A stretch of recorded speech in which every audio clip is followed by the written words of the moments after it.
ꯑꯍꯥꯟꯕꯃꯛꯇꯗ ꯃꯌꯥꯝꯕꯨ ꯆꯦꯅꯦꯜ ꯑꯁꯤꯒꯤ ꯃꯥꯏꯀꯩꯗꯒꯤ ꯇꯔꯥꯝꯅ ꯑꯣꯛꯆꯕꯒ ꯂꯣꯏꯅꯅ ꯏꯀꯣꯛꯅꯣꯅ ꯈꯨꯔꯨꯝꯖꯔꯤ꯫ ꯃꯌꯥꯝꯒꯤꯗꯃꯛꯇ ꯉꯁꯤꯁꯨ ꯅꯨꯡꯉꯥꯏꯔꯕ ꯋꯥꯔꯤ ꯃꯆꯥ ꯑꯃ ꯄꯨꯗꯨꯅ ꯂꯥꯛꯆꯔꯤ꯫ ꯋꯥꯔꯤ ꯑꯁꯤꯒꯤ ꯃꯃꯤꯡꯅ ꯍꯅꯨꯊꯪꯗ ꯌꯨꯝ ꯄꯥꯟꯕ ꯑꯅꯤꯁꯨꯕ ꯁꯔꯨꯛ꯫ ꯋꯥꯔꯤ ꯑꯁꯤꯕꯨ ꯏꯕꯤꯔꯛꯄꯅ ꯃꯣꯅꯥ ꯍꯤꯖꯝ꯫ ꯍꯧꯖꯤꯛ ꯃꯌꯥꯝꯒꯤ ꯃꯐꯝꯗ ꯋꯥꯔꯤ ꯑꯁꯤ ꯈꯨꯗꯣꯜ ꯇꯝꯖꯔꯛꯂꯒꯦ, ꯃꯌꯥꯝ ꯄꯨꯟꯅ ꯇꯥꯃꯤꯟꯅꯔꯁꯤ꯫ ꯅꯨꯡꯊꯤꯜ ꯄꯣꯕꯣꯞ ꯑꯗꯨꯗ ꯃꯥꯡꯒꯣꯜ ꯑꯗꯨꯗ ꯆꯥꯏꯕꯤꯒ ꯑꯔꯨꯕꯤꯒ ꯁꯤꯡꯖꯨ ꯁꯨꯗꯨꯅ ꯆꯔꯥ ꯋꯥꯜꯂꯤ꯫ ꯆꯥꯛ ꯑꯗꯨ ꯆꯥꯅ ꯆꯥꯅ ꯃꯤꯋꯥꯁꯨ ꯀꯟꯅ ꯃꯈꯣꯏ ꯑꯅꯤ ꯉꯥꯡꯅꯔꯤ꯫ ꯆꯥꯏꯕꯤꯅ ꯑꯁꯨꯝꯅ ꯋꯥ ꯃꯈꯥ ꯇꯥꯗꯨꯅ ꯍꯥꯏꯔꯛꯏ꯫ "ꯅꯠꯇꯦ, ꯃꯈꯣꯏꯕꯨ ꯀꯔꯤ ꯋꯥꯈꯜ ꯈꯜꯂꯤꯕꯅꯣ ꯍꯥꯏꯕ?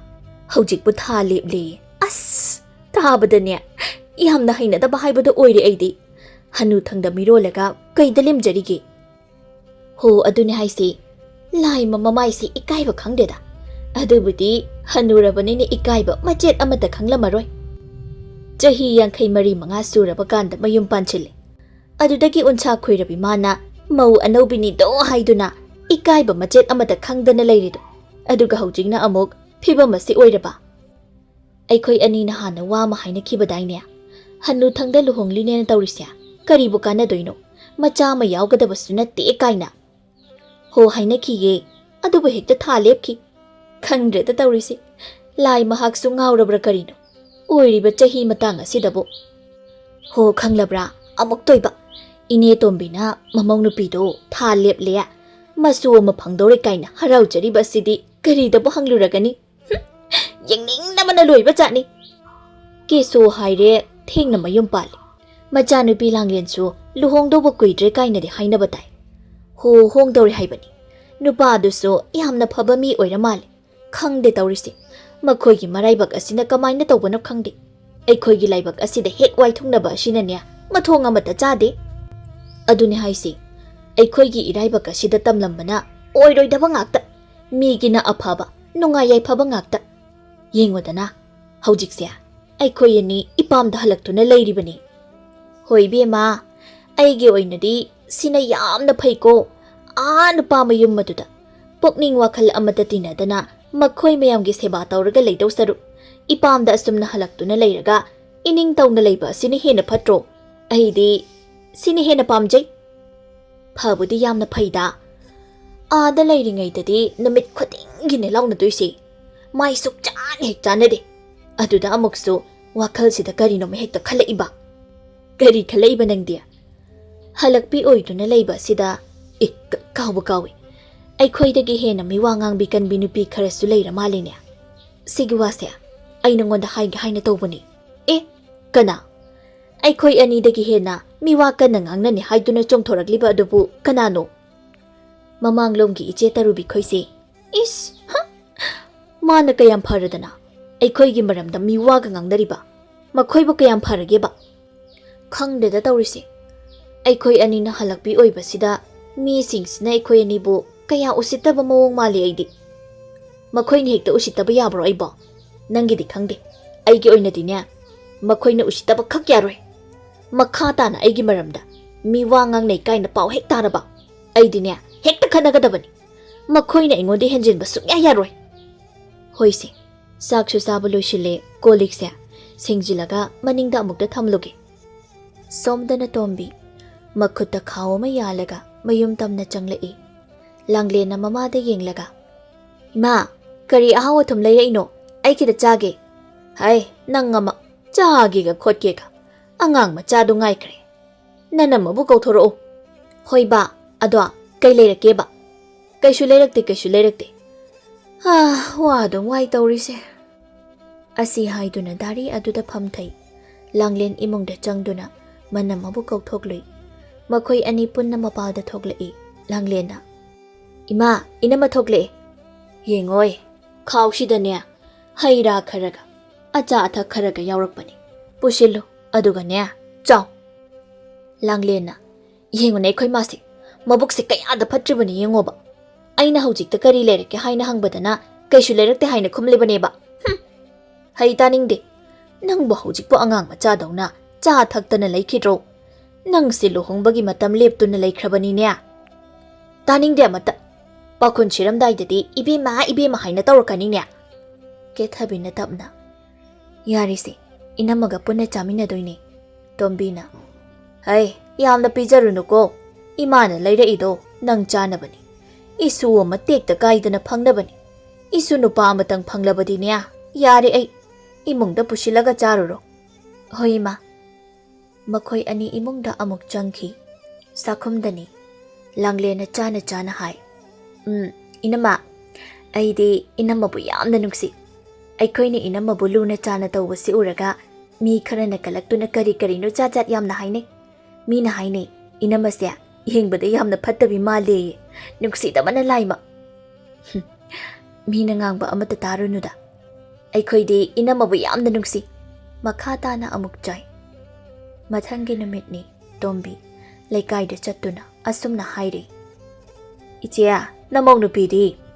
अमनिंगदा इरुजा हौरी कैदौरे अइसे मंगोंदा फनेक अमतंग सहनगे हाइना तौबा नंगिरो कैनोनहे हनुथंगदा मकी अमुक सेमनिंगला इब्रो अइगी नतेदा इमौ नुपीगिन माना सेटनबा अइना अमत्ता लेबिगे हाइना खनबा हो फैये मीगिदी ममौ नुपीबु याम लुना चाना तौइको करमददी तौरोय इचा निंगोलमकनी हाइना खनजरिबनी थाइने इमौ अहलना लाक्पा मतमदसु करी करीनो मयाम अमा लेखिये अदुगे अमुक मागी खरा लेगे तौबा अदु तोम्बिया नमौ नुपी याइमगी ओइरिबा चही मता लेरिबा फिबम अदुदा था लेपलिबा दुबु नते ओइबु ओइखिद्रने करी वानो दैचे ओइबु ओइखिद्र हाइबु कैनो चहीदुगा ओइरक्लिबा फिबमदुगी येंगबदा खजिक हेक चानदबा अदुदा सुम हो अइसु खंगी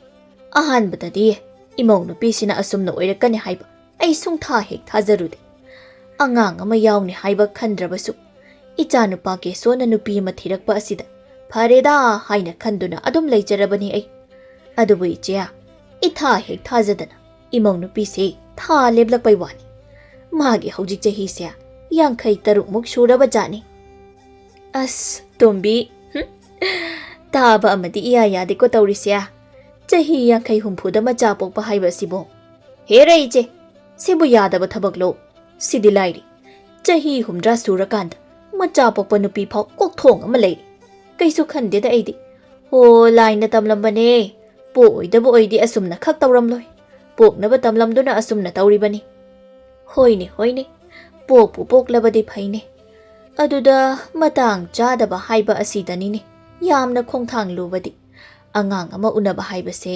तराइबा थबक नते नंगनसु हेना खंगलमने हो लाइना तंबा अमा मराइना लेजरमलनिसे नंगने हेना वाबी लेरे नमौ नुपी अदुबु लोइद्रिबा जाला अइ गौथोकलुगेसे हाइदुना इमुंगदा चंखी तोम्बीना मबुकनिंगदा खरा साउनिंगलप तौना हाइजै अइनदी सोमता इशु अमगसु फंगदौरे हाइदुना कयादा हराउजरिबा अदुगा मखोइने हेक्ता असुमना ओइखिद्रा हाइना हायरकबा ओइरोइदबु ओइरगबु कनाना असुमना तौदोरिगे ओइने हाइदुनबु इमौ नुपीसिना था लेपलिबनी मखोइना खल्लिबु अइगी इमौ नुपीसे चही यामले अदुना था लेपा काइना हाइबा अदुमदी सुओइ ओइररो एसिनी फै येंगनबा तारिदना मखोइना ओइरोइ हाइदुन नोकनरिबसे मैया कुमहनगे इसूदो बोक्ता पोकेसनु अइदोगे फनेका अमदा सालोइदा अइ खोइदौसै यामना साउनिंगदोरि होरेन कैथेलदा चलगा कैथेलदगी ओइना लेजरुगे अमुक तोइबा लेकाय असिदा लेरिबा कलकपा मी मयाम असिदि करिनो साउनिंगबने हेंदुना फुक हौगतुना महाक थोखी असुमना मियामना ओइनी ओइरोइ हाइबा वाफम असुमना तोम्बीगी मफमदा सिंगनाबा अमा ओइदुना लाकपना नोंगमा नोंगमागी मतम असुम हौजिनखी पुखरी मपाल अदुदा केथबी मफी मरोल खरा सूरी मपुरोइबगी अंगौबा फिरोल अदु सुना सुना महाक वाखल अमदा ताउरई मखुत अदुना फी अदुदा नोइ नोइदुना मचिम्बाल अदुदा नोकफे नोकफे ताउरई अदुगा असुमना हाइजै अइना अरैबा मखै केदुना नंगबु लाकपा ngaइजखिबा अयुक्ता इखुतना लेंजखिबा कुंदो परेंगना इबानीगी पंथुंगबु सेमनबा लाखि नंगबु लाकपा ngaइबदा अइना कयादि इखौ लांजखिबा नंगना लाखिबा अइखोइ थोंगालदा दुती ओखिबा नंगदि मसक फजै ꯑꯗꯨꯒ ꯑꯩꯅ ꯆꯍꯤ ꯂꯤꯔꯕꯤ ꯃꯤꯅ ꯍꯥꯏꯅꯩ ꯑꯩꯈꯣꯏ ꯑꯅꯤ ꯆꯥꯟꯅꯗꯦ ꯑꯗꯨꯕꯨ ꯑꯩꯅꯗꯤ ꯅꯪꯕꯨ ꯊꯃꯣꯏ ꯁꯦꯡꯅ ꯅꯨꯡꯁꯤꯈꯤ ꯑꯩ ꯈꯪꯖꯩ ꯏꯁꯥꯒꯤ ꯆꯍꯤ ꯑꯁꯤꯗ ꯑꯩꯅ ꯑꯃꯨꯛ ꯌꯨꯝ ꯄꯥꯟꯕ ꯊꯣꯛꯄꯗ ꯃꯤ ꯑꯃꯠꯇꯅ ꯐꯕ ꯋꯥ ꯍꯥꯏꯅꯔꯣꯏ ꯀꯔꯤ ꯀꯥꯟꯗꯣꯏꯅꯣ ꯍꯥꯏꯅ ꯈꯟꯗꯨꯅ ꯑꯩꯁꯨ ꯏꯁꯥꯅ ꯌꯥꯖꯅ ꯄꯥꯝꯃꯨꯕ ꯅꯪꯒꯤ ꯅꯅꯥꯛꯇ ꯂꯥꯛꯈꯤꯕꯅꯤ ꯅꯪꯅ ꯅꯨꯃꯤꯠꯇꯨꯗ ꯑꯉꯧꯕ ꯐꯤꯖꯣꯜ ꯁꯦꯠꯇꯨꯅ ꯀꯣꯛꯇ ꯀꯣꯛꯌꯦꯠ ꯎꯞꯇꯨꯅ ꯑꯩꯕꯨ ꯂꯧꯕ ꯂꯥꯛꯈꯤꯕꯒꯤ ꯁꯛꯇꯝꯗꯣ ꯌꯥꯝꯅ ꯐꯖꯕꯅꯤ ꯑꯩ ꯉꯁꯤꯁꯨ ꯃꯗꯨꯗ ꯏꯃꯤꯠꯁꯤꯗ ꯎꯈꯤꯕ ꯅꯪꯒꯤ ꯐꯖꯕ ꯁꯛꯇꯝꯗꯣ ꯀꯥꯎꯗ꯭ꯔꯤ ꯇꯣꯝꯕꯤꯅ ꯆꯪꯂꯛꯇꯨꯅ ꯏꯃꯧ ꯏꯕꯦꯝꯃꯧ ꯍꯩ ꯀꯩꯅꯣꯅꯦ ꯅꯪꯕꯣ ꯄꯨꯈ꯭ꯔꯤ ꯃꯄꯥꯜ ꯑꯁꯤꯗ ꯅꯣꯛꯐꯦꯠꯀ ꯇꯧꯔꯤꯕ ꯑꯁꯤꯕꯣ ꯅꯪꯕꯨ ꯐꯤ ꯁꯨꯔꯤꯔꯥ ꯃꯣꯟꯗ꯭ꯔꯪ ꯁꯥꯟꯅꯔꯤꯔꯥ ꯍꯩꯃꯥ ꯇꯥꯗꯦꯅꯦ ꯃꯁꯤ ꯍꯩ ꯃꯁꯤ ꯍꯩ ꯇꯥꯕ꯭ꯔꯅꯦ ꯍꯩ ꯃꯁꯤ ꯀꯩꯅꯣꯝ ꯇꯧꯏꯅꯦ ꯃꯁꯤ ꯀꯦꯊꯕꯤ ꯈꯪꯄ꯭ꯔꯦꯛ ꯍꯦꯛ ꯈꯪꯉꯤ ꯏꯃꯥ ꯇꯥꯏ ꯀꯩꯅꯣ ꯑꯩꯕꯨ ꯑꯃꯨꯛ ꯈꯪꯍꯜꯂꯤ ꯉꯁꯥꯏꯗꯒꯤ ꯐꯤ ꯁꯨꯕ ꯆꯠꯈ꯭ꯔꯒ ꯍꯧꯖꯤꯛ ꯐꯥꯎꯕ ꯂꯣꯏꯗꯕ ꯑꯗꯨꯗ ꯀꯩꯗꯧꯕ ꯌꯥꯎꯔꯕ ꯖꯥꯠꯅꯣ ꯍꯥꯏꯅ ꯌꯦꯡꯒꯦ ꯂꯥꯛꯄꯅꯤ ꯏꯁ ꯑꯗꯨꯒ ꯅꯪꯗꯤ ꯃꯣꯟꯗ꯭ꯔꯪꯒ ꯁꯥꯟꯅꯔꯗꯅ ꯌꯥꯝꯅ ꯅꯨꯡꯉꯥꯏꯅ ꯍꯦꯛꯇ ꯂꯩꯔꯝꯃꯦꯕ ꯏꯃꯥ ꯑꯩꯅ ꯉꯁꯤ ꯁꯨꯔꯤꯕ ꯐꯤꯔꯣꯜꯁꯦ ꯅꯆꯥꯅꯨꯄꯥꯅ ꯑꯩꯕꯨ ꯂꯧꯕ ꯂꯥꯛꯄ ꯅꯨꯃꯤꯠ ꯑꯗꯨꯗ ꯁꯦꯠꯂꯛꯈꯤꯕ ꯐꯤꯔꯣꯜ ꯑꯗꯨꯅꯤ ꯃꯁꯤꯕꯨ ꯎꯕꯗ ꯄꯨꯛꯅꯤꯡꯁꯦ ꯑꯃꯨꯛ ꯅꯨꯡꯁꯤꯔꯛꯏꯕ ꯅꯨꯃꯤꯠꯇꯣ ꯅꯤꯡꯁꯤꯡꯂꯛꯏꯕ ꯏꯃꯥ ꯍꯦꯛ ꯄꯦꯝꯃ ꯍꯩ ꯌꯥꯔꯦ ꯌꯦꯡꯅꯤꯡꯗꯦꯀꯣ ꯇꯧꯔꯤꯕ ꯊꯕꯛꯇꯨ ꯂꯣꯏꯁꯤꯜꯂꯨ ꯅꯆꯜ ꯅꯨꯄꯤꯅ ꯆꯥꯛ ꯂꯣꯏꯍꯧꯔꯕꯅꯤ ꯍꯣꯏ ꯏꯃꯥ ꯇꯣꯝꯕꯤꯅ ꯃꯃꯧ ꯅꯨꯄꯤ ꯑꯁꯤꯒꯤ ꯇꯧꯐꯝ ꯊꯣꯛꯄꯁꯤꯡ ꯑꯗꯨ ꯂꯣꯏꯅ ꯇꯧꯔꯝꯃꯤ ꯃꯁꯨ ꯑꯃꯇꯪꯒ ꯇꯦꯛꯇ ꯀꯥꯏꯗꯅ ꯐꯪꯂꯕꯗꯤ ꯍꯥꯏꯅ ꯈꯟꯗꯨꯅ ꯃꯥꯏꯕ ꯃꯥꯏꯕꯤ ꯇꯥꯟꯅꯗꯨꯅ ꯃꯃꯧ ꯅꯨꯄꯤꯕꯨ ꯌꯦꯡꯍꯜꯂꯝꯃꯤ ꯀꯦꯁꯣꯁꯨ ꯍꯔꯥꯎꯕ ꯍꯦꯟꯒꯠꯂꯛꯏ ꯑꯁꯨꯝꯅ ꯊꯥ 3ꯗꯒꯤ 4 4ꯗꯒꯤ 5 6 7 ꯁꯨꯖꯤꯜꯂꯛꯂꯦ ꯇꯣꯝꯕꯤꯅ ꯍꯥꯏ ꯏꯃꯧ ꯏꯕꯦꯝꯃ ꯀꯩꯅꯣꯅꯦ ꯅꯪꯕꯣ ꯏꯁꯤꯡ ꯑꯗꯨ ꯀꯔꯤꯒꯤ ꯁꯣꯛꯏꯅꯣ ꯊꯝꯃꯨ ꯏꯃꯥ ꯇꯧꯒꯦ ꯌꯥꯅꯤꯌꯦ ꯏꯃꯥ ꯍꯩꯃꯥ ꯊꯝꯃꯣ ꯍꯥꯏꯕꯅꯤꯅꯦꯍꯦ ꯑꯔꯨꯝ ꯑꯔꯥꯛꯀ ꯊꯥꯡꯂꯥꯛꯀꯅꯣ ꯍꯥꯏꯅ ꯏꯃꯥꯅ ꯅꯪꯉꯣꯟꯗ ꯍꯥꯏꯕ ꯅꯠꯇ꯭ꯔꯣ ꯏꯃꯧꯗꯅꯦ ꯑꯁꯣꯏꯕ ꯑꯃꯠꯇ ꯂꯩꯕ ꯌꯥꯕ ꯅꯠꯇꯦ ꯂꯩꯀꯥꯏ ꯑꯁꯤ ꯀꯂꯛ ꯆꯥꯎꯏ ꯅꯪ ꯈꯪꯂꯤꯕ ꯅꯠꯇ꯭ꯔꯣ ꯀꯩꯁꯨ ꯂꯨꯝꯕ ꯑꯋꯥꯕ ꯊꯕꯛ ꯅꯠꯇꯦꯗ ꯏꯃꯥ ꯍꯩ ꯁꯤ ꯇꯧꯔꯗꯤꯅꯦ ꯑꯔꯨꯝ ꯑꯔꯥꯛꯇꯣ ꯊꯥꯡꯂꯨꯔꯅꯨ ꯃꯤꯅ ꯎꯈ꯭ꯔꯒ ꯑꯩꯕꯨ ꯃꯃꯧ ꯅꯨꯄꯤꯕꯨ ꯑꯣꯠꯄꯤꯅꯤ ꯍꯥꯏꯅ ꯍꯥꯏꯅꯈꯤꯅꯤ ꯈꯤꯠꯇ ꯍꯥꯏꯕꯗ ꯈꯪꯉꯨ ꯀꯩꯗꯧꯒꯦ ꯅꯪꯕꯣ ꯆꯪꯉꯣ ꯏꯃꯨꯡꯗ ꯐꯃꯨꯡꯗ ꯑꯣꯏꯅ ꯄꯣꯊꯥꯔꯒ ꯐꯖꯅ ꯂꯩꯔꯨꯁꯨ ꯍꯣꯏ ꯏꯃꯥ ꯀꯦꯊꯕꯤ ꯏꯃꯨꯡꯗ ꯆꯪꯈ꯭ꯔꯤ ꯀꯦꯊꯕꯤ ꯅꯨꯡꯊꯤꯜ ꯑꯗꯨꯗ ꯐꯃꯨꯡꯗ ꯈꯣꯔꯣ ꯅꯥꯈꯣꯛꯈꯩ ꯇꯨꯝꯂꯤ ꯑꯌꯤꯡꯕꯤ ꯆꯪꯂꯛꯇꯨꯅ ꯍꯧꯗꯣꯛꯂꯤ ꯏꯅꯥꯎ ꯅꯪꯕꯨ ꯇꯥꯕ꯭ꯔꯣ ꯍꯧꯒꯠꯂꯣ ꯉꯁꯥꯏꯗꯒꯤ ꯇꯨꯝꯕꯕꯨ ꯍꯧꯖꯤꯛ ꯐꯥꯎꯕ ꯄꯦꯟꯗ꯭ꯔꯤꯕꯣ ꯅꯨꯡꯊꯤꯜ ꯑꯁꯤꯗꯕꯨ ꯍꯧꯒꯠꯂꯣ ꯏꯆꯦꯅ ꯁꯤꯡꯖꯨ ꯈꯔ ꯁꯨꯕꯅꯤ ꯆꯥꯁꯤ ꯅꯪꯕꯨ ꯇꯥꯕ꯭ꯔꯣ ꯀꯦꯊꯕꯤ ꯃꯤꯀꯞ ꯊꯣꯛꯂꯛꯏ ꯑꯗꯨꯒ ꯍꯥꯏꯔꯛꯏ ꯀꯗꯥꯏꯗꯅꯣ ꯁꯅꯥꯒꯤ ꯀꯣꯅꯨꯡ ꯇꯥꯕ ꯂꯝꯕꯤ ꯍꯥꯏꯕꯣ ꯑꯩ ꯑꯗꯨꯗ ꯆꯠꯀꯦ ꯍꯩꯃꯥ ꯀꯩꯅꯣ ꯅꯪꯅ ꯍꯥꯏꯔꯤꯕꯗꯨꯕꯣ ꯀꯗꯥꯏꯗꯒꯤ ꯁꯅꯥꯒꯤ ꯀꯣꯅꯨꯡꯅꯣ ꯅꯪꯕꯨ ꯅꯃꯤꯠ ꯆꯤꯡꯉꯨꯅꯦ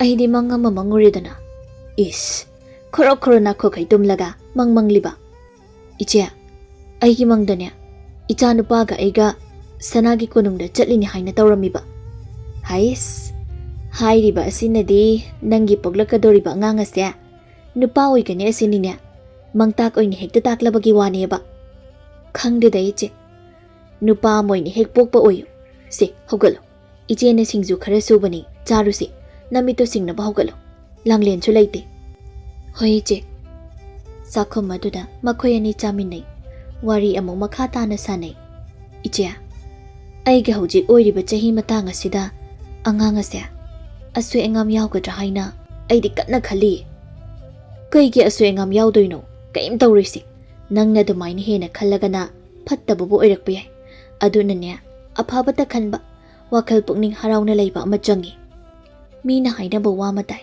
ꯑꯩ ꯈꯪꯉꯤ ꯑꯣꯏꯔꯣꯏ ꯇꯧꯖꯁꯥꯏꯁꯤ ꯌꯦꯡꯉꯣ ꯑꯁꯤ ꯉꯥꯛꯇꯅꯤ ꯑꯆꯨꯝꯕꯁꯨ ꯑꯣꯏꯒꯅꯤ ꯈꯜꯂꯤ ꯏꯆꯦ ꯀꯩꯅꯣ ꯅꯪꯅ ꯍꯥꯏꯗꯨꯕꯣ ꯍꯥꯏꯅꯕꯗꯥꯏꯅꯦ ꯃꯪꯗ ꯃꯪꯒ꯭ꯔꯥ ꯇꯥꯜꯂꯒ ꯇꯥꯏꯕꯪꯗ ꯆꯥꯕ ꯌꯥꯗꯕꯅꯤ ꯍꯥꯏꯗꯅ ꯃꯗꯨꯃꯛ ꯑꯩꯉꯣꯟꯗ ꯊꯣꯛꯂꯒꯗ꯭ꯔꯥ ꯁꯤꯅꯤ ꯍꯣ ꯅꯪꯒꯤꯁꯤꯗꯤ ꯃꯪ ꯅꯠꯇꯤꯌꯦ ꯇꯥꯏꯕꯪꯅꯦ ꯇꯥꯏꯕꯪ ꯑꯗꯨꯒ ꯅꯪꯅ ꯇꯥꯟꯗꯧꯔꯤꯕ ꯃꯪꯒ꯭ꯔꯥꯁꯤꯁꯨ ꯎ ꯃꯪꯒ꯭ꯔꯥꯒ ꯅꯠꯇꯦ ꯁꯅꯥꯒꯤ ꯃꯪꯒ꯭ꯔꯥꯅꯤ ꯈꯪꯂꯕ꯭ꯔꯥ ꯑꯁ ꯅꯪ ꯋꯥꯈꯜ ꯌꯥꯝꯅ ꯈꯟꯖꯤꯜꯂ ꯃꯥꯜꯂꯤ ꯀꯔꯤꯁꯨ ꯈꯜꯂꯨꯅꯨꯁꯤ ꯀꯩꯁꯨ ꯇꯧꯔꯨꯏ ꯑꯩꯈꯣꯏ ꯃꯌꯥꯝ ꯑꯃ ꯂꯩꯔꯤꯕꯁꯤꯗꯤ ꯑꯗꯨꯒꯤ ꯁꯔꯨꯛ ꯋꯥꯈꯜꯗꯣ ꯅꯨꯡꯉꯥꯏꯅ ꯑꯣꯏꯅ ꯂꯩꯌꯣ ꯍꯥꯏꯕ Iche, imadi masu ma phanglagani haiduna yamna haraujarabani. Imagi ningjaba nang thunghaluko. Hanuthangda luhonglakpi aibo. Nakhoi mayamna asumna luna chana tawbibase. Ayamna pele iche. Ay pukning yamna nungsi. Somdana sakhenbina arubida hai. Ho oiroi. Mana macha pokani haina tawribado sung oiroi. Angang ama pokpa haibasibu hekta taraiba thabaklo. Haibiriba sini sung hek oiroi. Hoibe ma adumaina nahan hek ineda chaibiga aikhoi ani na hairure. Ichimbalasi thugaigi bu tawra ine. Mi mawong amanida. Ho chau thok na hairiba sini aidi. Hoi chahi matang aduda mana mayum palakpa adudi punchirol ni yai. Adubu oiriba phibam aduda angang ama yaubagi mangmangjaba saba adudi ne. Mangda mangra tanbu oina thokani ye thokani. Aikhoi gi dinya si yengbada kallaga loiri yengba kanchi. Mau hanubi adubu yengjaningde aidi. Hanuthangda khanglabra. Ngangsang ngangba phi phani ka setlaga kaithel da thokla ini kainaga thoklakani. Mathangi numit ni Tombi ki yumda maibi ama laktuna leiri. Tombi na hai. Ichia magi sia thani pal khara kalli. Athubada oirani haibagi thajabadi le. Aigidi iche da hana haijariba asini. Iche na pumnamak tawbigadabani asini ko. Hoi hoi tawnida. Adudanya aruba amadi oidawriba. Kari aruba iche. Chahi phadrinya aina achawbada sama takhiba adubo. Imai pema Tombi Kokta sam khara haujaribase sit nalam dawba khet hek jali. Thawai ase majeng leibagi ai hinghobani. Haima kamai tawrino haisibo. Aidi paw amata takhidenia. Kamai na tawriba no baichi. Ho aduburo nupi ma angang unaba.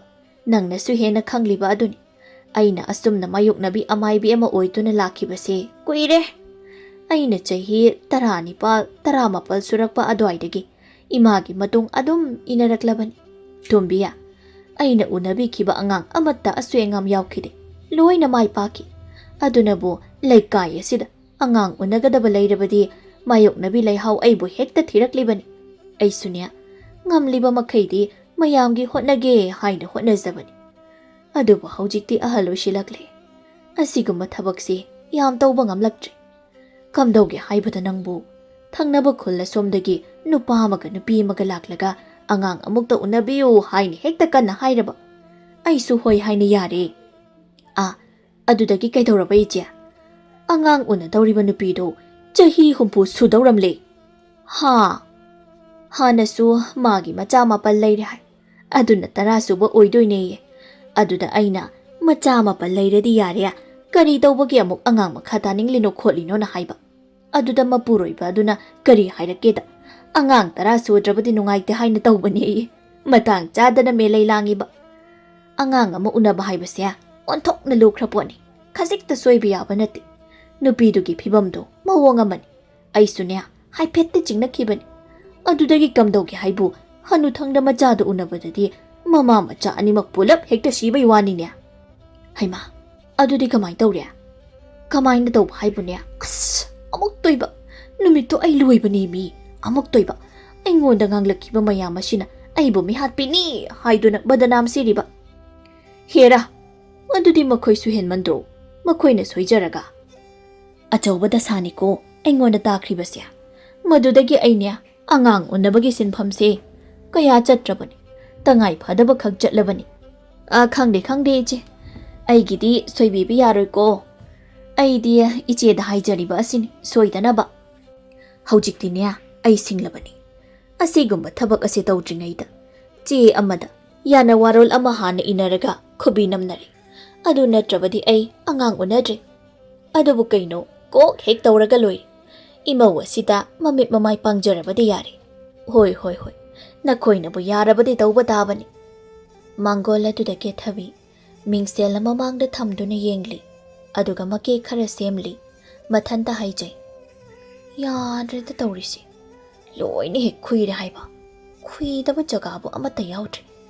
Laibak asisu suple. Khazaya sisu sontaba haurakle. Phazabha mama irai leiteda. Ngangsangangba machuama machimbala tu da taishili. Aduga mingsel tu thangatuna leituna amuk yengi. ꯇꯣꯝꯕꯤꯅ ꯍꯩꯃꯥ ꯅꯪꯅ ꯀꯦꯔꯤꯕ ꯑꯗꯨꯅ ꯀꯗꯥꯏꯗ ꯆꯠꯀꯦ ꯍꯥꯏꯔꯤꯕꯅꯣ ꯍꯩ ꯍꯧꯖꯤꯛꯅꯦ ꯆꯠꯊꯣꯛ ꯈꯣꯠꯇꯣꯛꯄꯒꯤ ꯃꯇꯝ ꯅꯠꯇ꯭ꯔꯕꯅꯤꯀꯣ ꯌꯨꯝꯗ ꯂꯦꯡꯗꯅ ꯂꯩꯒꯗꯕꯅꯤ ꯉꯁꯤ ꯍꯌꯦꯡ ꯇꯝꯕ ꯉꯝꯗ꯭ꯔꯕꯅꯤ ꯈꯪꯉꯨꯀꯣ ꯍꯣꯏ ꯕꯩꯃꯥ ꯑꯩ ꯀꯩꯁꯨ ꯆꯠꯂꯣꯏꯌꯦ ꯀꯩꯁꯨ ꯆꯠꯂꯣꯏꯗꯕ ꯑꯣꯏꯔꯒ ꯅꯪꯅ ꯑꯗꯨꯛ ꯌꯥꯝꯅ ꯀꯦꯔꯤꯕ ꯑꯗꯨꯅ ꯀꯔꯤꯒꯤ ꯀꯔꯤ ꯂꯩꯒꯦꯕ ꯑꯗꯨꯕꯨ ꯔꯣꯏꯃꯥ ꯅꯆꯥꯅꯨꯄꯥꯅ ꯍꯣꯔꯦꯟ ꯌꯨꯝꯗ ꯍꯜꯂꯛꯄꯗ ꯑꯩꯕꯨ ꯐꯖꯅ ꯀꯦꯔꯒ ꯂꯩꯔꯝꯃꯣ ꯍꯥꯏꯅ ꯍꯥꯏꯔꯝꯕ ꯑꯗꯨꯒꯤ ꯀꯦꯔꯤꯅꯤ ꯌꯦꯡꯉꯨꯅꯦ ꯏꯃꯥ ꯑꯩꯁꯦ ꯐꯖꯗ꯭ꯔꯥ 이마이 헥베마 아스 그리 와니 하이게 ꯑꯩ ꯈꯪꯖ ꯂꯥꯛꯆꯗꯦꯀꯣ ꯑꯩ ꯐꯖꯕ꯭ꯔꯥ ꯌꯦꯡꯉꯣ ꯍꯥꯏꯕꯅꯤ ꯏꯃꯥ ꯄꯤꯁꯨꯝꯁꯦ ꯈꯔ ꯄꯤꯛꯃꯟꯕ꯭ꯔꯥ ꯈꯔꯒ ꯆꯥꯎꯍꯟꯈꯣꯔ ꯏꯃꯥ ꯍꯩꯃꯥ ꯑꯩꯉꯣꯟꯗ ꯌꯦꯡꯂꯛꯑꯣ ꯃꯥꯏꯊꯣꯡ ꯑꯁꯤꯅ ꯈꯔ ꯈꯨꯏꯖꯔꯕꯁꯨ ꯑꯗꯨꯝꯗꯤ ꯐꯖꯔꯤꯕꯅꯤꯗ ꯑꯩꯁꯦ ꯌꯦꯡꯂꯛꯑꯣ ꯍꯥꯏꯕꯅꯤ ꯏꯃꯥ ꯌꯦꯡꯅꯤꯡꯗꯦꯅꯦ ꯅꯪꯕꯣ ꯍꯣ ꯀꯦꯔꯗꯤ ꯐꯖꯔꯝꯂꯅꯤ ꯌꯥꯔꯦ ꯌꯥꯔꯦ ꯇꯣꯛꯑꯣ ꯏꯕꯦꯝꯃ ꯌꯦꯡꯉꯣ ꯍꯥꯏꯔꯒ ꯌꯦꯡꯗꯕ ꯌꯥꯔꯣꯏꯕ ꯍꯣꯔꯦꯟ ꯅꯆꯥꯅꯨꯄꯥꯅ ꯊꯤ ꯍꯥꯏꯔꯛꯂꯗꯤ ꯀꯃꯥꯏ ꯇꯧꯅꯤ 이마이 ꯕꯦꯝꯃ ꯑꯁ ꯇꯥꯖꯅꯤꯡꯗꯕꯅ ꯑꯩꯅꯦ ꯄꯨꯈ꯭ꯔꯤꯗꯔ ꯀꯩꯅꯣ ꯑꯃꯨꯛꯇ ꯆꯣꯡꯊꯔꯨꯒꯦ ꯍꯩꯃꯥ ꯍꯧꯒꯠꯀꯦꯒ ꯇꯧꯋꯦ ꯑꯁꯤ ꯍꯥꯏꯔꯒ ꯃꯈꯨꯠ ꯑꯗꯨꯅ ꯃꯅꯤꯡꯒꯤ ꯃꯈꯥꯗꯥꯡ ꯑꯗꯨꯗ ꯇꯥꯞ ꯄꯥꯏꯔꯒ ꯆꯤꯡꯁꯤꯜꯂꯤ ꯃꯥꯒꯤ ꯃꯥꯏ ꯃꯄꯥꯗ ꯊꯝꯂꯒ ꯁꯦ ꯌꯦꯡꯉꯣ ꯍꯥꯏꯕ ꯀꯗꯥꯏꯗ ꯊꯤꯔꯤꯒꯦ ꯍꯥꯏꯗꯣ ꯌꯦꯡꯉꯣꯕ ꯇꯣꯝꯕꯤ ꯃꯃꯤꯠ ꯆꯦꯖꯦꯠ ꯑꯣꯏꯁꯤꯟꯗꯨꯅ ꯂꯩ ꯍꯩꯃꯥ ꯌꯦꯡꯉꯣ ꯍꯥꯏꯔꯒ ꯃꯃꯤꯠꯁꯦ ꯑꯃꯨꯛ ꯎꯏꯁꯤꯜꯂꯒ ꯂꯩꯌꯦ ꯑꯩꯁꯦ ꯐꯖꯕ꯭ꯔꯥ ꯌꯦꯡꯉꯣ ꯍꯥꯏꯕ ꯇꯣꯝꯕꯤ ꯃꯃꯤꯠ ꯅꯥꯃ ꯄꯥꯡꯊꯣꯛꯇꯨꯅ ꯏꯃꯥ ꯀꯦꯕ ꯑꯃ ꯌꯥꯎꯏ ꯇꯧꯔꯤꯁꯦ ꯌꯣꯡ ꯍꯅꯨꯕꯤꯗ ꯀꯦꯕꯗꯣ ꯉꯥꯏꯈ꯭ꯔꯦ ꯑꯦ ꯀꯔꯤ ꯑꯩꯕꯨ ꯌꯣꯡ ꯍꯅꯨꯕꯤꯗ ꯀꯦꯕ ꯍꯥꯏꯕ ꯏꯃꯧ ꯏꯕꯦꯝꯃ ꯑꯣꯟꯊꯣꯛꯄꯅꯤꯗ ꯅꯪꯁꯦ ꯀꯦꯕ ꯇꯥꯔꯕꯁꯨ ꯈꯔ ꯆꯥꯟꯅꯅ ꯑꯃ ꯀꯦꯔꯦ ꯄꯤꯁꯨꯝ ꯑꯗꯨꯅ ꯀꯌꯥꯗꯤ ꯆꯥꯎꯔꯦ ꯃꯨꯁꯨꯛꯀ ꯃꯨꯔꯗꯅ ꯈꯨꯏꯔꯤꯕ ꯅꯃꯥꯏ ꯑꯗꯨꯒ ꯇꯩꯔꯤꯕ ꯁꯤꯡ ꯑꯗꯨꯒ ꯁꯨꯡꯆꯥꯟ ꯍꯦꯛ ꯆꯥꯟꯅꯗ꯭ꯔꯦ ꯍꯥꯏꯕ ꯄꯥꯏꯔꯤꯕ ꯃꯈꯨꯠꯇꯨ ꯐꯠ ꯊꯥꯗꯣꯛꯇꯨꯅ ꯌꯥꯔꯦ ꯆꯠꯄꯤꯈ꯭ꯔꯣ ꯅꯪꯗꯤꯅꯦ ꯐꯖꯕ ꯌꯦꯡꯕ ꯍꯩꯇꯕꯤꯅꯤ ꯑꯁꯨꯛ ꯐꯖꯅ ꯑꯩꯅ ꯀꯦꯔꯤꯕ ꯑꯁꯤꯗꯕꯨ ꯐꯖꯗꯦ ꯀꯥꯏꯅ ꯏꯃꯨꯡꯗ ꯄ꯭ꯔꯞ ꯆꯪꯉꯤ ꯑꯗꯨꯒ ꯎꯄꯨ ꯍꯥꯡꯗꯣꯛꯇꯨꯅ ꯃꯆꯨ ꯑꯌꯥꯛꯄ ꯐꯤ ꯐꯅꯦꯛ ꯈꯟꯗꯨꯅ ꯁꯦꯠ ꯆꯥꯗꯨꯅ ꯊꯣꯛꯂꯛꯏ ꯃꯧ ꯑꯅꯧꯕꯤ ꯑꯃꯒꯤ ꯃꯇꯧꯒꯨꯝ ꯃꯍꯥꯛ ꯂꯩ ꯃꯄꯨꯔꯣꯏꯕꯕꯨ ꯍꯜꯂꯛꯄ ꯃꯍꯥꯛ ꯉꯥꯏ ꯑꯁꯨꯝꯅ ꯃꯇꯝꯅ ꯑꯁꯨꯝ ꯍꯧꯖꯤꯟꯈꯤꯕꯅ ꯍꯧꯖꯤꯛꯇꯤ ꯀꯦꯊꯕꯤꯒꯤ ꯑꯉꯥꯡ ꯎꯟꯅꯕꯒꯤ ꯅꯨꯃꯤꯠ ꯍꯥꯏꯕꯗꯨ ꯑꯣꯏꯔꯦ ꯃꯥꯌꯣꯛꯅꯕꯤ ꯃꯥꯏꯕꯤ ꯂꯩꯍꯥꯎꯅ ꯅꯨꯄꯤ ꯑꯃꯒ ꯂꯥꯛꯇꯨꯅ ꯂꯩꯔꯤ ꯂꯩꯍꯥꯎꯅ ꯑꯁꯨꯝꯅ ꯆꯦꯕꯥꯡ ꯑꯗꯨꯗ ꯌꯦꯡꯗꯨꯅ ꯍꯥꯏꯔꯛꯏ ꯀꯔꯤꯒꯨꯝꯕ ꯉꯁꯤꯒꯤ ꯑꯉꯥꯡ ꯎꯟꯅꯕ ꯑꯁꯤꯗ ꯃꯃꯥ ꯅꯠꯇ꯭ꯔꯒ ꯃꯆꯥ ꯅꯠꯇ꯭ꯔꯒ ꯑꯅꯤꯃꯛꯇ ꯐꯠꯇ ꯅꯨꯡꯗ ꯑꯁꯤ ꯑꯅꯥ ꯊꯣꯛꯂꯕꯁꯨ ꯃꯥꯏꯕꯤ ꯂꯩꯍꯥꯎꯗ ꯇꯥꯏꯅꯔꯣꯏ ꯏꯃꯨꯡ ꯃꯅꯨꯡꯒꯤ ꯗꯁꯥꯅꯤ ꯈꯟꯗꯣꯛꯆꯒꯅꯤ ꯏꯁꯥꯅ ꯌꯥꯅ ꯋꯥꯔꯣꯜ ꯑꯁꯤꯗ ꯈꯨꯠꯌꯦꯛ ꯄꯤꯖꯔꯤ ꯑꯍꯥꯟꯕꯗ ꯃꯅꯦꯝꯕꯣꯛ ꯑꯣꯏꯔꯤꯕ ꯑꯅꯤꯁꯨꯕꯗ ꯃꯄꯨꯔꯣꯏꯕ ꯑꯣꯏꯔꯤꯕ ꯂꯩꯍꯥꯎꯅ ꯃꯈꯣꯏꯕꯨ ꯌꯦꯡꯂꯒ ꯃꯈꯥ ꯇꯥꯔꯛꯏ ꯁꯤꯅꯤ ꯋꯥꯔꯣꯜ ꯍꯥꯏꯕꯨ ꯀꯩꯁꯨ ꯂꯩꯕ ꯅꯠꯇꯦꯗ ꯁꯣꯏ ꯉꯥꯝꯂꯒ ꯑꯩꯉꯣꯟꯗ ꯇꯥꯏꯅꯗꯕ ꯑꯁꯤꯗꯅꯤ ꯈꯨꯠꯌꯦꯛ ꯄꯤꯕ ꯌꯥꯔꯕꯗꯤ ꯄꯤꯔꯣ ꯑꯉꯥꯡ ꯎꯅꯅꯕ ꯁꯦꯝ ꯁꯥꯕ ꯍꯧꯔꯒꯦ ꯑꯩ ꯇꯣꯝꯕꯤꯅ ꯍꯣꯏ ꯑꯩꯗꯤꯅꯦ ꯏꯕꯒ ꯍꯩꯇꯦ ꯈꯨꯕꯤ ꯑꯁꯤꯅ ꯍꯦꯛꯇ ꯅꯝꯂꯒꯦ ꯀꯔꯤꯅ ꯅꯝꯂꯤ ꯇꯧꯔꯤꯕ ꯑꯁꯤꯗꯤ ꯁꯤꯗꯩ ꯃꯩꯇꯥꯟ ꯑꯁꯤꯅ ꯑꯣꯏꯅ ꯍꯦꯛꯇ ꯅꯝꯂꯒꯦ ꯃꯈꯨꯗꯣꯝꯕꯤ ꯑꯗꯨꯅ ꯃꯩꯇꯥꯟꯗ ꯅꯝꯂꯒ ꯆꯦ ꯑꯗꯨꯗ ꯒꯤꯠ ꯅꯝꯃꯤ ꯌꯥꯔꯕ꯭ꯔꯥ ꯏꯆꯦ ꯁꯤ ꯌꯦꯡꯉꯣ ꯑꯩ ꯌꯥꯔꯦ ꯏꯕꯨꯡꯉꯣ ꯅꯪꯒꯤ ꯑꯃꯨꯛ ꯁꯤꯗ ꯇꯧꯔꯣ ꯀꯦꯁꯣꯁꯨ ꯇꯧꯏ ꯂꯩꯍꯥꯎꯅ ꯐꯔꯦ ꯑꯗꯨꯗꯤ ꯑꯩ ꯁꯦꯝ ꯁꯥꯔꯒꯦ ꯅꯈꯣꯏ ꯃꯄꯥꯜꯗ ꯂꯩꯔꯣ ꯀꯩꯁꯨ ꯇꯧꯔꯣꯏꯗ ꯁꯦꯝꯕꯤꯕ ꯃꯄꯨ ꯃꯥꯕꯨ ꯆꯦꯠꯅ ꯅꯤꯡꯖꯧ ꯃꯈꯣꯏ ꯄꯨꯂꯞ ꯃꯄꯥꯜꯗ ꯂꯩ ꯏꯃꯨꯡꯗꯅ ꯃꯥꯌꯣꯛꯅꯕꯤ ꯂꯩꯍꯥꯎꯅ ꯁꯦꯝ ꯁꯥꯕ ꯍꯧꯈ꯭ꯔꯦ ꯀꯦꯁꯣꯗꯤ ꯃꯊꯃꯣꯏ ꯑꯗꯨ ꯄꯥꯈꯠꯆꯩ ꯁꯣꯏꯕ ꯉꯥꯝꯗꯕ ꯍꯥꯏꯗꯨꯅ ꯂꯥꯏ ꯈꯨꯔꯨꯝꯖꯩ ꯇꯣꯝꯕꯤꯁꯨ ꯃꯕꯨꯛꯅꯤꯡ ꯑꯗꯨ ꯌꯥꯝꯅ ꯂꯥꯡꯇꯛꯅꯅ ꯂꯩꯔꯤ ꯏꯕꯨꯡꯉꯣ ꯁꯤ ꯀꯩꯁꯨ ꯇꯧꯔꯣꯏꯁꯦ ꯁꯤꯗꯅꯦ ꯐꯝꯃꯨ ꯏꯃꯥ ꯀꯦꯊꯕꯤ ꯃꯥꯒꯤ ꯃꯔꯥꯏꯕꯛꯇ ꯂꯥꯏꯅ ꯀꯔꯝꯅ ꯇꯝꯂꯝꯕ ꯍꯥꯏꯕꯗꯨ ꯌꯦꯡꯕ ꯇꯥꯏ ꯆꯍꯤ ꯌꯥꯝꯂꯕꯤ ꯀꯦꯊꯕꯤꯅꯤ ꯅꯨꯄꯤ ꯑꯣꯏꯕꯤꯒꯤ ꯑꯆꯧꯕ ꯂꯥꯟꯐꯝ ꯑꯗꯨꯗ ꯃꯍꯥꯛ ꯃꯥꯌꯣꯛꯅꯔꯤ ꯄꯨꯟꯁꯤꯗ ꯊꯥꯖꯔꯨꯗꯕ ꯀꯌꯥ ꯑꯃꯗꯅꯤ ꯃꯍꯥꯛꯅ ꯃꯈꯣꯡ ꯊꯥꯡꯂꯤꯕ ꯑꯁꯨꯝꯅ ꯑꯣꯏꯔꯛꯀꯅꯤ ꯍꯥꯏꯕ ꯅꯣꯡꯃꯇ ꯃꯪꯂꯨꯗ꯭ꯔꯕꯅꯤ ꯑꯗꯨꯕꯨ ꯃꯧ ꯍꯥꯏꯕ ꯑꯗꯨꯃꯒꯤ ꯃꯤꯡꯊꯣꯜꯗꯤ ꯃꯍꯥꯛ ꯐꯪꯖꯔꯤ ꯑꯗꯨꯒ ꯑꯃꯨꯛ ꯃꯃꯥ ꯍꯥꯏꯕ ꯃꯤꯡꯊꯣꯜ ꯑꯗꯨ ꯐꯪꯅꯕ ꯃꯍꯥꯛꯅ ꯍꯣꯠꯅꯖꯕꯅꯤ ꯑꯗꯨꯕꯨ ꯃꯍꯥꯛꯅ ꯈꯟꯖꯕ ꯅꯤꯡꯖꯕ ꯑꯗꯨꯃꯗꯤ ꯑꯔꯦꯝꯕ ꯇꯥꯔꯤ ꯀꯦꯊꯕꯤ ꯑꯉꯥꯡ ꯎꯅꯕ ꯃꯇꯝꯗ ꯑꯉꯥꯡ ꯑꯗꯨ ꯁꯤꯅ ꯄꯣꯛꯂꯤ ꯊꯥ ꯑꯃꯃꯨꯛ ꯍꯧꯖꯤꯟꯈ꯭ꯔꯕ ꯃꯇꯨꯡꯗꯅꯤ ꯀꯦꯊꯕꯤ ꯎꯪꯗꯨꯅ ꯂꯩꯔꯤ ꯇꯣꯝꯕꯤ ꯃꯃꯧ ꯅꯨꯄꯤꯒꯤ ꯃꯇꯧ ꯑꯗꯨ ꯌꯦꯡꯕ ꯉꯝꯗꯦ ꯃꯃꯧ ꯅꯨꯄꯤꯒꯤ ꯃꯅꯥꯛꯇ ꯆꯪꯁꯤꯜꯂꯒ ꯇꯞꯅ ꯍꯥꯏ Yengoi, nangbu wakhal adum khanduna leiranu haibaninya. Chak phangli inthi nungaina amata chadi. Nasadu yengba yadrenya, si maramokpani. Phamungdu oini hiplo lau. Maning asida haunadi. Ima, imaugi laibukta asum tho haiduna tamlamduna tawribani. Si, nungaidaba karisu khanu. Adugi saruk aikhoi punna nungaina laisi. Imauna asumna ungduna laibasi. Ima yengba ngamde. Ima nungaite. Ima, oiroidaba mangama namauna mangluri. Mangaduda namau manglaknari. Mina hainaba. Hanuthangda mayum palaga. Kari kanagani. Macha ma yauba ngamgadabasu natte. Mangda mangra laubo oina thokane haibado. Aigi ipamda ngasidi tasingna thokli. Hena khanjilano haibani nangbu. Oiningbo oisanu. Nangna sa karisu tawhodribasi masi yamna pharabani. Kaplanu ko nang. Ima. Somdana. Laikai miwa ngangbi, sakhenbi, chaibi, arubi. Makhoi ahum punduna hainari. Sakhenbi na hai. Ho aidine. Hana so haijakriba doni. Macha pongni haiduna tawja sarido. Oiroi haiduna. Si thokane haibase. Ai hana dum khangleba. Hoine. Nangna haiba chomini. Oiroidaba thabak yamna tawena. Aduga haujikna mathwai nungaitribani haiduna leiriba. Chaibiya. Aidine. Makhoina tawriba mongse. Suknya yaningde. Karida yaningdriba. Yeng. Oisu oiroidabada tawri. Angang adu pokpada shiri. Sirabanina chapuda haplaga phumle. Asigumba angang soirenchya. Nongthi nongmangbada yamna kape haibani. Kizadra. Khulla sida awaba piba gumbani. Hoine. Adusu chomini. Ama mathengdaga lamhang asi phawraga chatpa sungam hengam loidori. As. Ainaga marol ama kijaganbani. Aina haidi mahakto. Hanuthangda oisu adum luhonglo yari. Punchirol ni haina khanduna nungai ni hek leithokloba. Adusu nati. Kapjanaba wajanabadi makhoina silaga.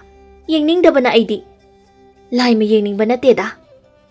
Tanja asida makhoigi manak tamna tombi changshilli. Tombi na hai. Sakhenbiya nang thengnaba tanjari. Ai nangonda wamata haige haina laklibani. Sakhenbi masadu khautak ama icha chana. Inya kari leirage. Karigino nangna oida padaba wama yamna ngangi hairibase. Tawnu yamna tawnu ko nang sumini aikhoi sumini. Chumna leinasi. Aikhoina khoida kari sulanjakide. Aranba thabak amada tawkhide. Kaino daine. Inena hairisya aidi wakhalga amata taba ngamjadri. Kanaidigi ngamlani. Zagat sangsar pumbagi miwa pumbagi. Loina nakhoina ngangnaduna leiredo. Arubina. Hera ine. Nakhoi haidi kaino. Aikhoiga mupakshiragliba duna kariginoba. Chumna wangang biyo. Nakhoi pumba amataninya. Nakhoi punnani miwa nganglisi. Nati. Aigi imongnu pido. Aduna nakhoida kari kairam lage. Mana kari lalam lage ba. Sakhenbina. Oh. Inena aikhoida ngangbiriba asidi namong nupi hanubi adugi oire. Nukjaningdra tawrisya. Ha? Thabak sili chatho. Hai. Matungda taw. Makhata na phattaba wangang narabadi. Tombi aina kaidawrake haido. Yengu noi. Asumna hairam laga tombi. Mamai leiduna makhong thangba hawi. Mashida Sakhenbina namhai hairi. Namong nupi hanubi aduna kadaidagi macha pokpa ngamlani kya. Oiroidaba thabakto yamna tawrabade aduni. Ikaigede haide. Honne namong nupi hanubi. Hanuthangda mayum panbido. Lamjau soroktaga thogalakanu. Magi masakto ubada daw thunga amata yaroi.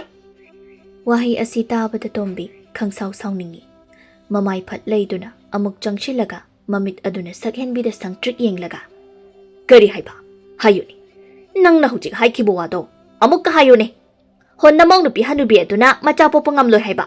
Hanuthangda makhe yamna langlabanina hujikti kari sare. Mamaidu ikaide haiba. Tombina Sakhenbigi makhajaya aduda khupakna set launa thazili. Aduga hai. Waraktabi. Nangna adum nangangjariba adubu nangna sadi kari oirige. Ha? Nangna sagi saktamdi nasana khangjadine. Nayum paluraga chanadraduna. Napamda halaktuna nang leiba natro. Ngangninge haiduna pangangta ngangba. Hai, tawno. Nakhoi angangni. Khara khantaba tamu. Nati. Hairiba nangdi nacha yawbro. Nangi nacha kadaino. Karigino. Nakhoi na nupibu otnabu honariba. Nupibu hantani yengleba karigino. Nakhoi guma nupi mayama sina. Nupi khunaibu chenthanbani. Ikaidabi. Aigi imawadudi hanubi oirasu. Kanada karisu landi. Nakoidine, Budanam charaba. Ngasi aina hairiba wasin aroibani. Nakoi kama helabani. Tumina asum laiba asida. Ushitaba ama yauri. Makhatan asumna hektoraba. Yeng. Thau hijilaka mai tharaga hatkadabani. Asumna hairam laga. Yamna sauna tombi. Mapamadudagi chatki. Makhoi ahum leptuna. Tumina lehawi. Jinpen phabi. Sakhen bidi. Tombigi kupak ahauba ama chahauri. Manempok ni yamna sauba mawong amada. Yumda changlakpado ubada. Kethabina hangi. Ima. Miga khatnarakbra. Kaidawba yaurage ima. Ngasidinya. Mamayaduda. Ikotchina. Pena tharamlabani. Kanadona ima. Laikkai asida halaktuna leibi. Miwangang bikhara leiri. Tattana ushitaba. Ngasidi khupakna tharamlabani. Amuk khana ma tawraroidabani. Ima leiringaida kana amatan imobu ushitaba yaroi. Ima na thingnagani. Ima webema. Nungaitaba wakhal thado. Imo shidi nungai ni hek leitho. Natay amadi. Nachegi macha leiriba asidi. Asisu nakhoi gi nachani. Ima